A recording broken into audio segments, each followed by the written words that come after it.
नमस्कार, आप देख रहे हैं कनेक्टिंग हरियाणा और मैं हूं आपका दोस्त संजय ढांडा। और इस वक्त हम नई वीडियो के साथ मैं आपको बता दूं, आज राजनीति की चर्चाएं नहीं करेंगे यहाँ पर। आज हम एक ऐसे गांव में पहुंचे हैं जो कि ऐतिहासिक रहा है और इसका महाभारत काल से इस गांव का इतिहास जुड़ा हुआ है।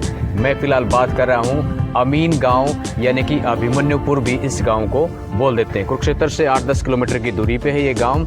और अगर आप नेशनल हाईवे नंबर 1 जो कि अभी 44 हो चुका है, वहाँ से भी आप आ सकते हैं। 3 से 4 किलोमीटर की दूरी पे ये गांव पड़ता है। तो इस गांव का इतिहास क्या है, इस गांव का नाम अमीन और ये जो अभिमन्युपुर है, ये किस प्रकार से इसका इतिहास को संजोए हुए है जो महाभारत काल से जुड़ा हुआ है, तो इसी पे चर्चा करें। निर्भवति भारत अभ्युत्थानम् अधर्मस्य तदात्मानं सृजाम्यहम्।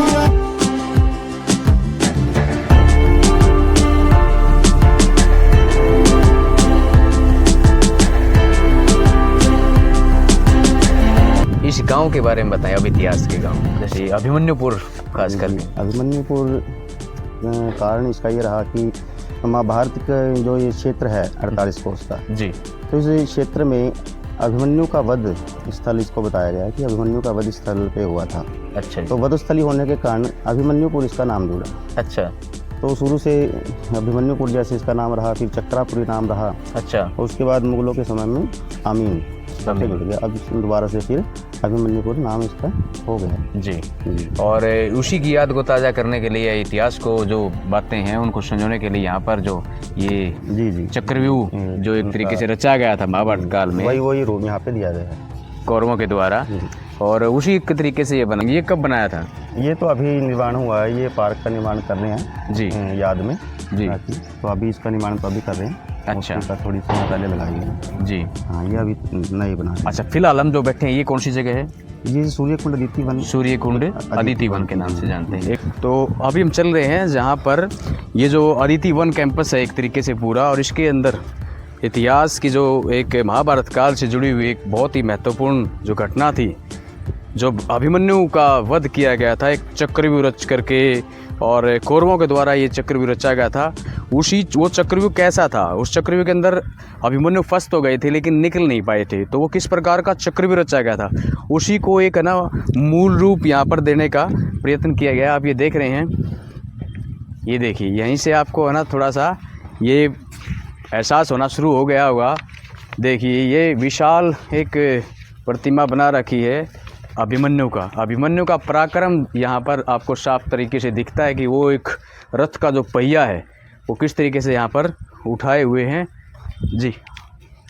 और मैं आपको बता भी दूँ, ये देखो, यह साफ तौर पे लिखा हुआ है, जब अर्जुन एवं सुभद्रा के पुत्र अभिमन्यु कुरुक्षेत्र में हुए महाभारत युद्ध में पांडव पक्ष से लड़ने वाले महान योद्धाओं में से सबसे कम आयु के थे और उनका विवाह मत्स्य राज्य की राजकुमारी उत्तरा से हुआ था। उनके पुत्र परीक्षित से ही पांडवों का वंश आगे बढ़ा।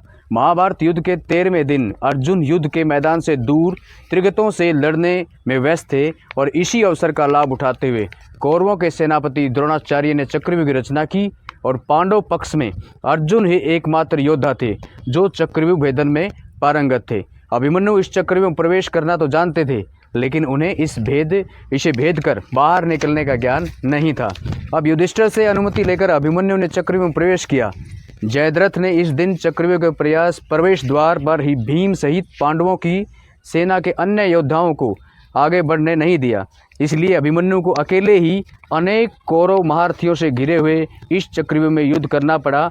और चक्रव्यूह के केंद्रीय भाग में पहुंचने से पहले अभिमन्यु ने कौरव पक्ष के लक्ष्मण और ये रुक्मरथ और बृहद्बल आदि कई योद्धाओं को मार डाला। अभिमन्यु के घोर पराक्रम को देखते हुए चक्रव्यूह के बीच में द्रोणाचार्य, दुशासन, अश्वत्थामा, कर्ण, शकुनी, दुर्योधन, कृपाचार्य आदि 7 महारथियों एवं अन्य कई योद्धाओं ने मिलकर अभिमन्यु पर आक्रमण किया, जो कि धर्म युद्ध के नियमों के विरुद्ध था। अभिमन्यु ने सभी योद्धाओं को एक एक कर पराजित किया। इस पराजय का बदला लेने के लिए अश्वत्थामा, कर्ण और द्रोण ने अभिमन्यु के सभी अस्त्र शस्त्रों को काट डाला। बुरी तरह घायल अभिमन्यु ने अंत में अपने टूटे रथ के पहिए को लेकर इन योद्धाओं से युद्ध जारी रखा। इस प्रकार लड़ते लड़ते वह अंत में वीरगति को प्राप्त हुए।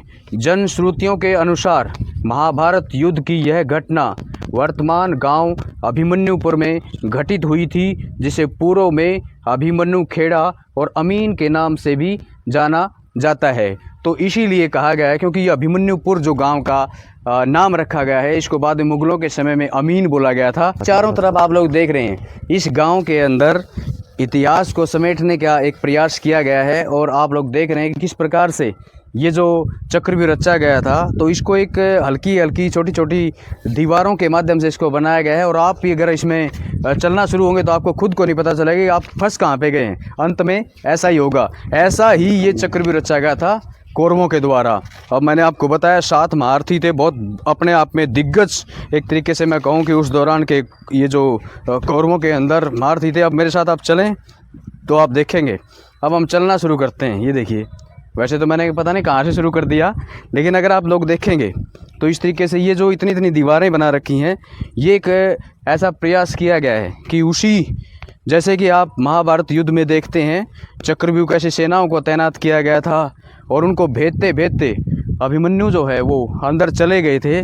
और जैसा कि मैंने पहले आपको वहाँ पर पढ़ करके बताया था कि सिर्फ चक्रव्यूह को भेदने का जो ज्ञान था वो सिर्फ अर्जुन को था। और लेकिन अर्जुन किसी कारण से अन्य किसी योद्धाओं से लड़ने में व्यस्त थे, और ऐसे में युधिष्ठिर से आज्ञा लेकर के अभिमन्यु इस चक्रव्यूह में प्रवेश कर जाते हैं। और उनको खुद को ये नहीं पता था कि वो चक्रव्यूह को निकलेंगे कैसे, चक्रव्यूह को भेद करके। तो इसी मतलब सारे उसमें ये जो आपका चला था युद्ध का दौर, उसमें आखिरकार अभिमन्यु वीरगति को प्राप्त हुए थे।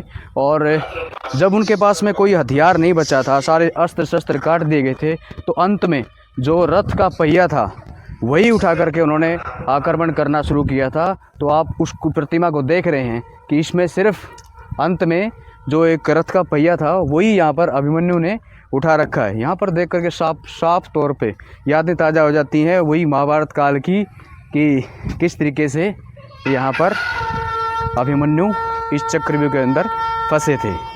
तो बहुत सारे लोग यहाँ पर आते हैं कि किस प्रकार से ये मतलब जो महाभारत का युद्ध हुआ था और इससे जुड़े हुए इतिहास की जो घटनाएं हैं उनको संजोने के लिए इस गांव के या जिसने भी ये प्रयास किया तो बहुत ही सराहनीय है। कमेंट करके ज़रूर बताइए, क्योंकि ये एक अपने आप में एक नया गांव है और बहुत सारे लोग इससे अनभिज्ञ हैं इस जानकारी से कि अभिमन्युपुर भी कोई गांव है।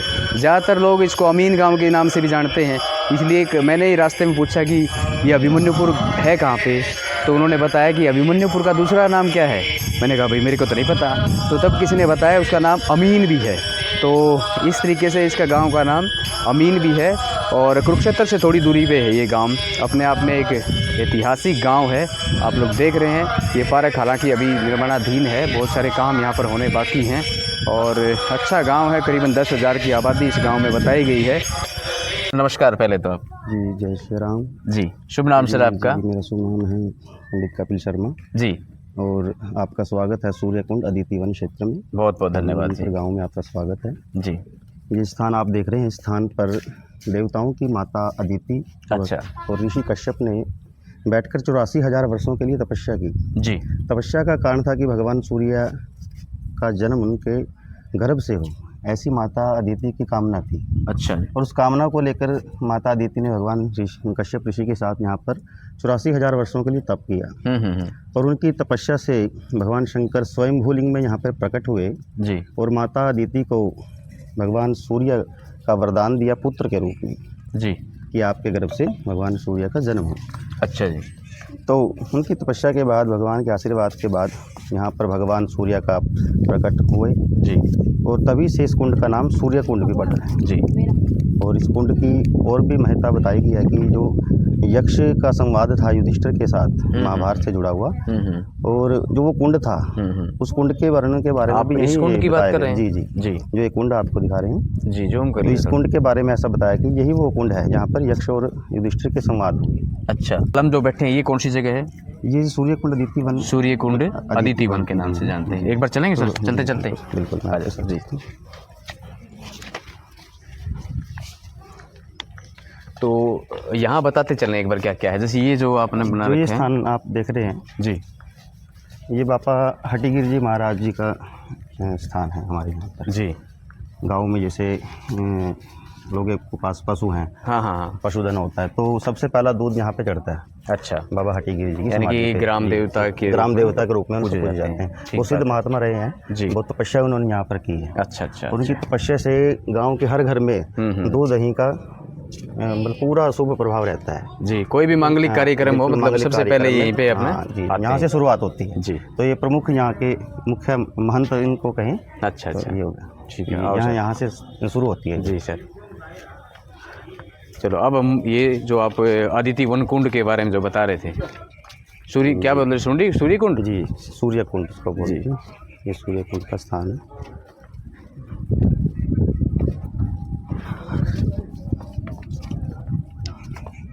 ये कुंड जो देख रहे हैं आप, यहाँ पे यक्ष और युधिष्ठिर के संवाद हुए। अच्छा, वृक्ष देख रहे हैं आप सामने उधर, ये जो बरगद का हाँ, पेड़ दिखाई दे रहा है आपको, ये वृक्ष पे यक्ष का स्थान बताया गया है कि इस यक्ष इस स्थान पे बैठे थे अच्छा और यहाँ से युधिष्ठिर का और उनका संवाद हुआ। जी। इस स्थान के बारे में ऐसा बताया गया है। जी। अभी कुछ समय पहले खुदाई भी इनकी हुई है, अच्छा। तो खुदाई के बाद यहाँ से प्राचीन घाट निकले हैं और जैसा बताया गया कि इसमें कुछ ऐसे मतलब 7 प्रकार की कुइयाँ बनाई गई हैं। अच्छा वो उनके भी दर्शन हुए हैं, लेकिन उसको ज़्यादा फिर आगे नहीं खोदा गया, तो दोबारा से पानी डाल दिया गया। जी।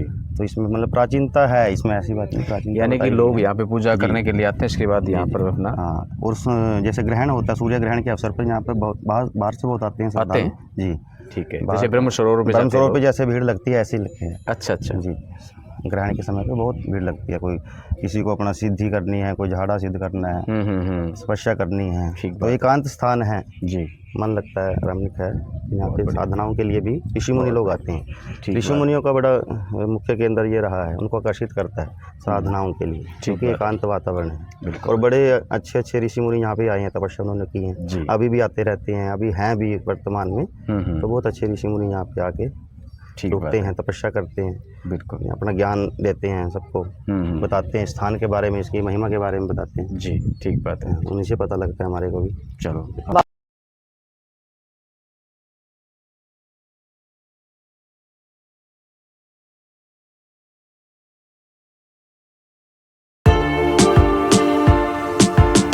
और कुरुक्षेत्र से थोड़ी दूरी पे है ये गांव, अपने आप में एक ऐतिहासिक गांव है। आप लोग देख रहे हैं ये पार्क हालांकि अभी निर्माणाधीन है, बहुत सारे काम यहाँ पर होने बाकी हैं और अच्छा गांव है। करीबन 10,000 की आबादी इस गांव में बताई गई है।